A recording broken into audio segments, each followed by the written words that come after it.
Ang gabay para sa'yo ngayong ikalawang week of March Taurus ay ang pag-stabilize ng finances. Pagpasok ngayong March 11. Uy, mukhang maganda ang pasok ng March 11 sa'yo, Taurus. Sa wakas, magiging stable na ang financial flow mo. Alam mo yung feeling na hindi ka na laging kinakabahan pagbukas ng banking app? Yun, Taurus. Ito ang perfect time para ayusin ang mga structured investments at i-manage yung mga tangible assets mo, yung mga gamit o properties na may totoong value. Heto ang tatlong bagay na pwede mong tutukan para masulit mo tong week na to. Isa, renegotiate like a boss.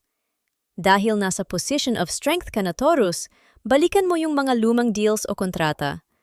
Baka pwedeng mas pabor na sa'yo ang terms na yon? Huwag kang matakot mag-demand ng mas magandang deal kasi stable ka na eh. You have the upper hand. Dalawa, work-life balance is key. Hindi lang pera ang dapat solid, Taurus.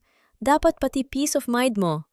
Gamitin mo tong time na to para i-recalibrate yung oras mo sa trabaho versus sa personal life. Hindi worth it ang sahod kung pagod na pagod ka naman palagi.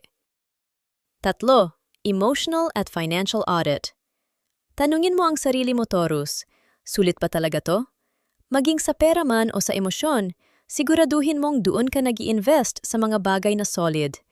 Iwas muna sa mga high-risk, low-reward na drama o investments.